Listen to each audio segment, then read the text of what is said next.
जय हिंद प्यारे दोस्तों। आज मैं फिर से लाया हूँ बिहार पुलिस के एग्जाम का क्वेश्चन पेपर लाया हूँ 2023 का, जो बिहार पुलिस के एग्जाम में पूछा गया क्वेश्चन है और प्रीवियस ईयर का क्वेश्चन है। तो आप लोग इस वीडियो को शुरू से अंत तक देखिएगा। चैनल पर पहली बार चैनल को सब्सक्राइब जरूर कीजिएगा। तो चलिए यहाँ से क्वेश्चन स्टार्ट करता हूँ।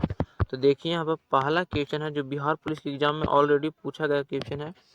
तो पहला क्वेश्चन यहाँ पर देखिएगा है कि भारत और चीन का युद्ध हुआ था। तो भारत और चीन का युद्ध 1962 में हुआ था, याद रखना। भारत और चीन का युद्ध 1962 में हुआ था। 1965 में भारत और पाक का युद्ध हुआ था, जो प्रथम युद्ध भारत और पाक का प्रथम युद्ध 1965 में, और द्वितीय युद्ध हुआ था 1971 में, याद रखना। 1528 में चंदेरी के युद्ध लड़ा गया था, याद रखना। 1528 में चंदेरी के युद्ध लड़ा गया था। 1527 में दोस्त खानवा के युद्ध लड़ा गया था। खानवा के 1527 में, चंदेरी के युद्ध 1528 में लड़ा गया था, याद रखना। तो भारत और चीन का युद्ध हुआ था 1962 में, याद रखना। तो भारत और चीन का युद्ध कब लड़ा गया था? 1962 में। नेक्स्ट क्वेश्चन को देखिएगा यहाँ पे। दूसरा नंबर क्वेश्चन यहाँ है कि घाघरा के युद्ध हुआ था। तो घाघरा के युद्ध कब हुआ था? तो 1565 में तो तलीकोटा के युद्ध लड़ा गया था। 1539 में दोस्तों चौसा के युद्ध लड़ा गया था। चौसा के युद्ध कब लड़ा गया था? 1539 में, याद रखना है। 1540 में दोस्तों कनौज का युद्ध लड़ा गया था। कनौज का युद्ध कब लड़ा गया था? तो 1540 में कनौज का युद्ध लड़ा गया था, याद रखना है। 1529 में दोस्तों घाघरा का युद्ध हुआ था। घाघरा का युद्ध 1529 में हुआ था। और 1528 में चंदेरी का युद्ध लड़ा गया था। 1527 में खानवा का युद्ध लड़ा गया था। ये तीनों युद्ध महत्वपूर्ण है। घाघरा के युद्ध बोलेगा तो 1529 हो जाएगा। अगर चंदेरी के युद्ध बोलेगा तो 1528 में हो जाएगा। खानवा के युद्ध बोलेगा तो 1527 में हो जाएगा, याद रखना। 1539 में चौसा का, 1565 में तलीकोटा के युद्ध हुआ था। तो याद रखिएगा। तो घाघरा के 1529 में हुआ था। नेक्स्ट क्वेश्चन को यहाँ से देखिएगा।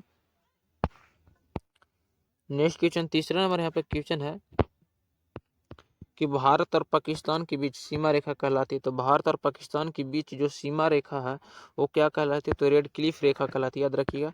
भारत और पाकिस्तान के बीच की सीमा रेखा रेड क्लिफ रेखा कहलाती है। भारत और चीन के बीच की सीमा रेखा मैकमोहन रेखा कहलाती है। भारत और चीन के बीच की सीमा रेखा मैकमोहन रेखा कहलाती है। और भारत और अफगानिस्तान के बीच की सीमा रेखा डुरंड रेखा कहलाती है, याद रखिएगा। तो भारत और पाकिस्तान के बीच सीमा रेखा रेड क्लिफ रेखा कहलाती है, याद रखना। नेक्स्ट क्वेश्चन देखिए यहाँ पर चौथा नंबर क्वेश्चन है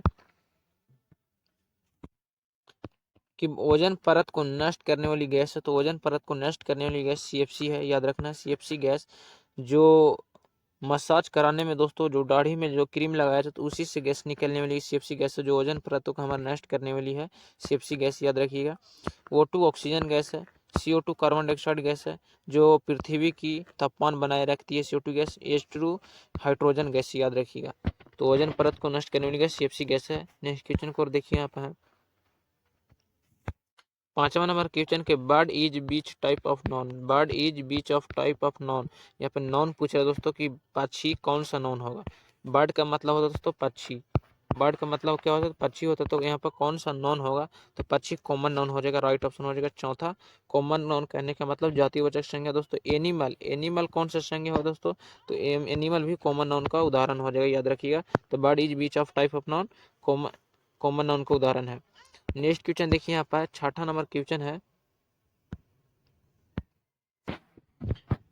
छठा नंबर यहाँ पे क्वेश्चन है, देखिएगा कि तिरंगा कौन सा समास होगा। तो तिरंगा कौन सा समास होगा? तो तिरंगा दोस्तों द्विगु समास का उदाहरण हो जाएगा, याद रखिएगा। द्विगु समास का तिरंगा उदाहरण हो जाएगा, याद रखिए। इसमें ऑप्शन नहीं दिया हुआ था। द्वंद्व समास उससे बोलते हैं दोस्तों जिसमें योजक चिन्ह लगा हो और एक दूसरे के अपोजिट हो, जैसे रात दिन।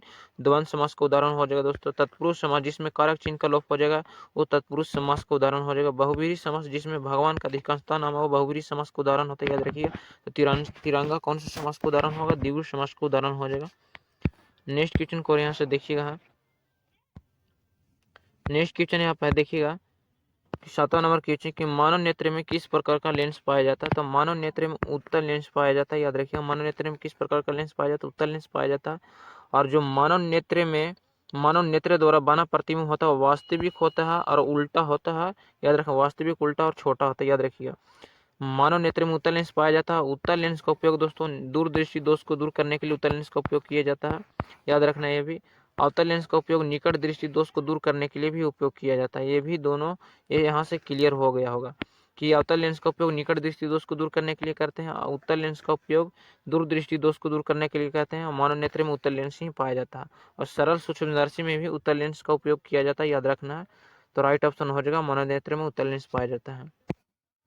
8वां नंबर क्वेश्चन यहाँ पे देखिएगा है कि पत्नी का परिचित शब्द होगा तो पत्नी का परिचित शब्द अर्धांगिनी होता है, याद रखना। पत्नी का परिचित शब्द होता है अर्धांगिनी होता है। घर का परिचित शब्द निकेतन होता है। और नेत्रे लोचन जो है आँख का परिचित शब्द है। नेत्रे लोचन क्या किस चीज का परिचित शब्द है, तो आँख का परिचित शब्द नेत्रे और लोचन होता है, याद रखना। तो पत्नी का परिचित शब्द अर्धांगिनी हो जाएगा। नेक्स्ट क्वेश्चन देखिए यहाँ पर है 9 नंबर क्वेश्चन, घाट घाट का पानी पीना मुहावरे का अर्थ है। तो घाट घाट का पानी पीना मुहावरे का अर्थ है बहुत अनुभवी होना। बहुत अनुभवी होना घाट घाट का पानी पीना मुहावरे का अर्थ है। बहुत प्यारा होना, आंखों का तारा होना, बहुत प्यारा होना इसका अर्थ होता है, याद रखिए। आंखों का तारा होना मुहावरे का अर्थ है बहुत प्यारा होना। घाट घाट का पानी पीना मुहावरे का अर्थ है बहुत अनुभवी होना, याद रखना। नेक्स्ट क्वेश्चन देखिए यहाँ पर 10वां नंबर क्वेश्चन है कि कुटपाद किस में पाया जाता था। कुटपाद किस में पाया जाता है, तो राइट ऑप्शन हो जाएगा कुटपाद अमीबा में पाया जाता है, याद रखिएगा। कुटपाद किस में पाया जाता है, अमीबा में पाया जाता है दोस्तों। कुटपाद किसके द्वारा भोजन ग्रहण, अमीबा किसके द्वारा भोजन ग्रहण करता है, तो कुटपाद के द्वारा ही अमीबा भोजन ग्रहण करता है। और पैरामीशियम जो है दोस्तों, तो पैरामीशियम का आकार चप्पल के जैसा होता है। अमीबा का आकार कैसा होता है आप लोग कमेंट में बताइएगा। तो कुटपाद किस में पाया जाता है, अमीबा में पाया जाता है। अमीबा किसके द्वारा भोजन करता है, तो कुटपाद के द्वारा भोजन ग्रहण करता है। 11 नंबर क्वेश्चन यहाँ से देखिएगा है कि भारत के स्थल अंतर्राष्ट्रीय सीमा से कितने देशों से स्पर्श करती है। यहाँ पर स्थल बोला है दोस्तों, याद रखिए। स्थल बोला है, यहाँ पे नहीं बोला है कि कुल अंतर्राष्ट्रीय सीमा की कितने देशों से स्पर्श करती है। तो भारत के स्थल अंतर्राष्ट्रीय सीमा कितने देशों से स्पर्श करती है, तो 7 देशों से स्पर्श करती है। भारत की अंतर्राष्ट्रीय सीमा कितने देशों से लगती है, तो 9 देशों से लगती है, ये भी याद रखिएगा। यहाँ पे स्थल के बाद किया तो 7 हो जाएगा और टोटल 9 हो जाएगा। दो जिसमें जलीय दोस्तों, जिसमें 2 जलीय होता है, याद रखिएगा। भारत के स्थल अंतर्राष्ट्रीय सीमा कितने देशों से लगती है, तो 7 देशों से, जिसमें 2 जलीय देश हैं जो भारत से स्पर्श करती है और टोटल मिलाकर 9 हो गए, याद रखना। तो भारत का स्थल अंतर्राष्ट्रीय सीमा 7 देशों से लगती है, याद रखिएगा। जिसमें सबसे लंबी अंतर्राष्ट्रीय स्थल सीमा बांग्लादेश के साथ लगती है, याद रखिए। भारत की सबसे लंबी अंतर्राष्ट्रीय स्थल सीमा किस देश से लगती है, तो बांग्लादेश के साथ लगती है। और सबसे छोटी लगती है दोस्तों अफगानिस्तान देश के साथ, याद रखना। सबसे लंबी की बात की जाए अंतर्राष्ट्रीय स्थल सीमा तो बांग्लादेश के साथ, सबसे छोटी की बात की जाए तो अफगानिस्तान देश के साथ लगती है, याद रखिए। अफगानिस्तान और भारत के बीच की सीमा रेखा डुरंड रेखा कहलाती है, भी याद रखिएगा। 12 नंबर यहाँ पे क्वेश्चन है कि पहला आईपीएल टूर्नामेंट क्रिकेट खेला गया था। तो पहला आईपीएल टूर्नामेंट क्रिकेट 2008 में खेला गया था, जिसमें विजेता राजस्थान था, उप विजेता चेन्नई सुपर किंग था, याद रखना है। पहला आईपीएल टूर्नामेंट क्रिकेट 2008 में खेला गया था, जिसकी विजेता राजस्थान, उप विजेता चेन्नई सुपर किंग था। 2000 ईस्वी में कॉमनवेल्थ गेम की शुरुआत हुआ था। कॉमनवेल्थ गेम की शुरुआत कब हुआ था, 2000 ईस्वी में। 1909 में क्या हुआ था, तो 1909 में दोस्तों भारत में आईसीसी का स्थापना हुआ था। आईसीसी का स्थापना कब हुआ था, तो 1909 हुआ था। और आईसीसी का सदस्य भारत कब बना था, तो 1926 में भारत आईसीसी का सदस्य बना था। और आईसीसी का स्थापना 1909 में हुआ था, याद रखना।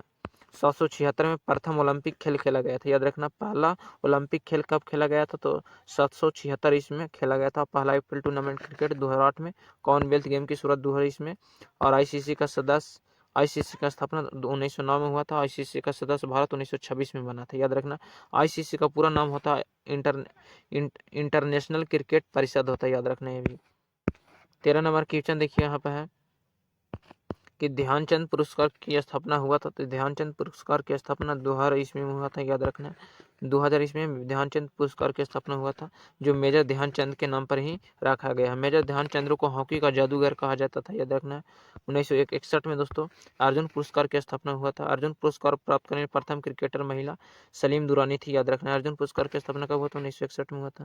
1954 में भारत रत्न की शुरुआत हुआ था। भारत रत्न प्राप्त करने भारत की प्रथम महिला श्रीमती इंदिरा गांधी थी, जो 1971 में भारत रत्न से सम्मानित किया गया था, जो भारत का सर्वोच्च सम्मान है। 1901 में नोबेल पुरस्कार की स्थापना हुआ था। अल्फ्रेड नोबेल के नाम पर ही रखा गया था नोबेल पुरस्कार की स्थापना 1901 में। जो नोबेल पुरस्कार प्राप्त करने प्रथम महिला मदर टेरेसा थी, जो 1979 में मदर टेरेसा को नोबेल पुरस्कार से सम्मानित किया गया था। 1980 में भारत रत्न से सम्मानित किया गया था, याद रखना।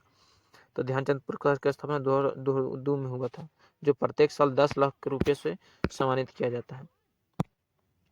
15 नंबर क्वेश्चन की विश्व की सबसे ऊंची चोटी है। तो विश्व की सबसे ऊंची चोटी माउंट एवरेस्ट है। माउंट एवरेस्ट पर चढ़ने भारत की प्रथम महिला बछेंद्री पाल थी, याद रखना। विश्व की सबसे ऊंची चोटी कौन है, तो माउंट एवरेस्ट है। माउंट एवरेस्ट पर चढ़ने भारत की प्रथम महिला बछेंद्री पाल बनी थी। माउंट एवरेस्ट कहाँ स्थित है दोस्तों, तो नेपाल में माउंट एवरेस्ट स्थित है, याद रखना है। माउंट एवरेस्ट कहाँ स्थित है, तो नेपाल और चीन में स्थित है, याद रखना है।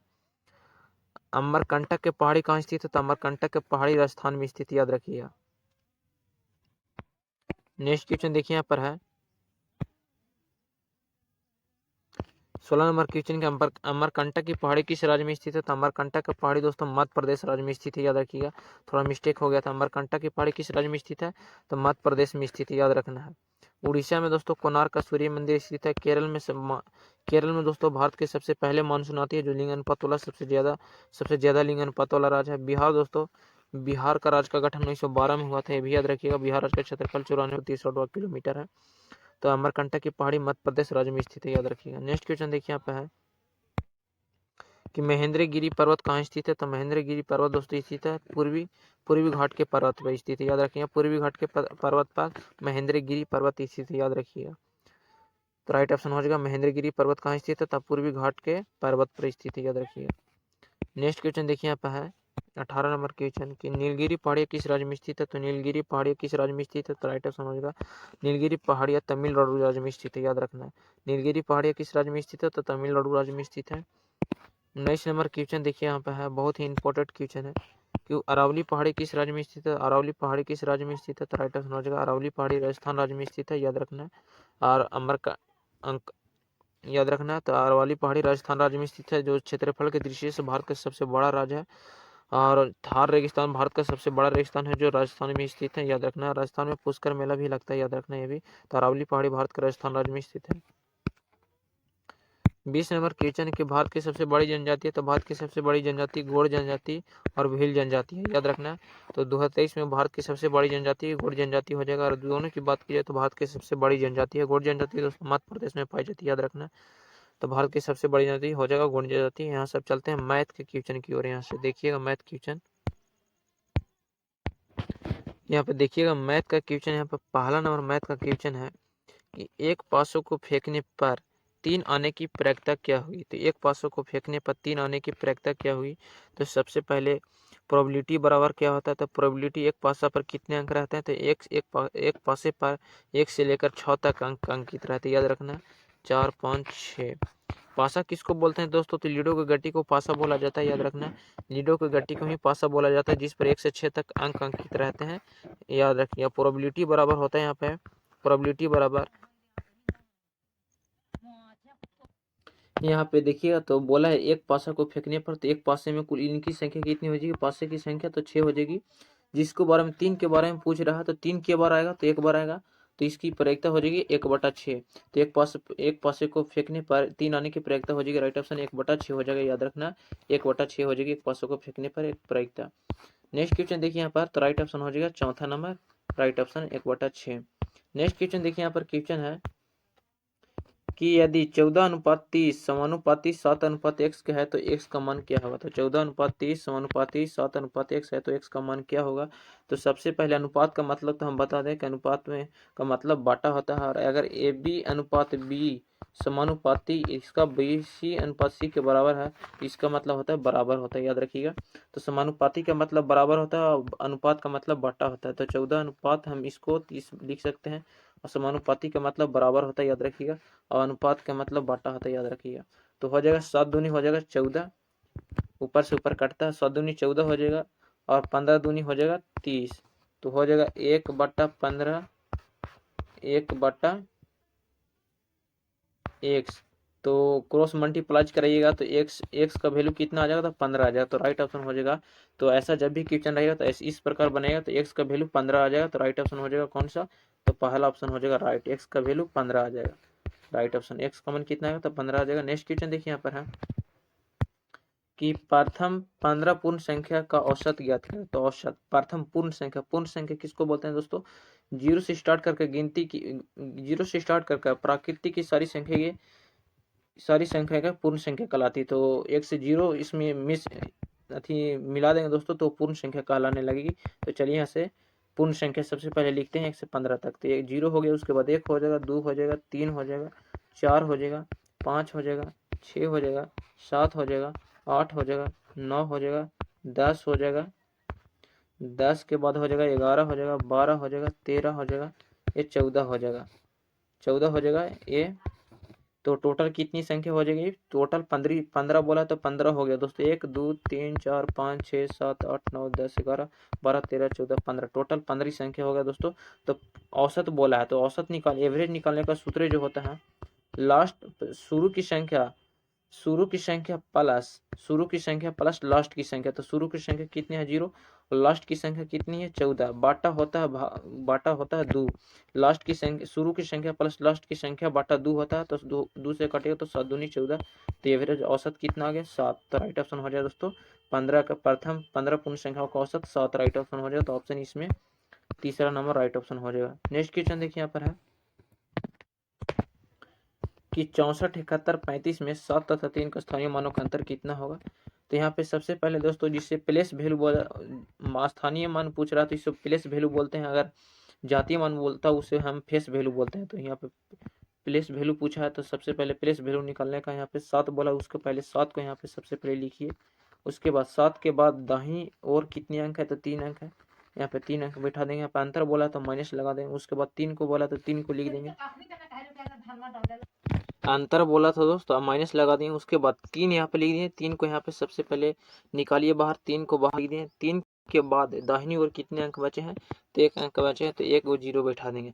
उसके बाद घटाएंगे दोस्तों, तो 7000 में 30 घटाएंगे तो बच जाएगा 69 70 आ जाएगा। 69 70 में हम 30 जोड़ेंगे तो हो जाएगा 7000। तो राइट ऑप्शन हो जाएगा दोस्तों 69 70 राइट ऑप्शन हो जाएगा स्थानीय मानों का अंतर। अगर इसी पर बोलता दोस्तों 7 तथा 3 का, यह ना 7 का बोलता जातीय मान लिखे, जिसे फेस वैल्यू बोला जाता है। 7 का जातीय मान पूछता तो उसी का 7 का जातीय मान बोलता तो 7 हो जाता दोस्तों। जिसका पूछता है वही आंसर हो जाता है जातीय मान में। अगर 3 का जातीय मान पूछता तो 3 ही हो जाता दोस्तों। जिसका पूछता है जातीय मान फेस वैल्यू उसी का हुबहू हो जाता है। अगर स्थानीय मान पूछता, अंतर पूछा तो घटा के लिखे, इस प्रकार निकाला जाता है, याद रखिएगा। नेक्स्ट क्वेश्चन देखिए यहाँ पर है, तो राइट ऑप्शन हो जाएगा 69 70 राइट ऑप्शन स्थानीय मानों का अंतर। नेक्स्ट क्वेश्चन यहाँ पे देखिएगा है नेक्स्ट। तो जय हिंद दोस्तों, आज के वीडियो में इतना ही। अगर वीडियो पसंद है चैनल को सब्सक्राइब जरूर कीजिएगा।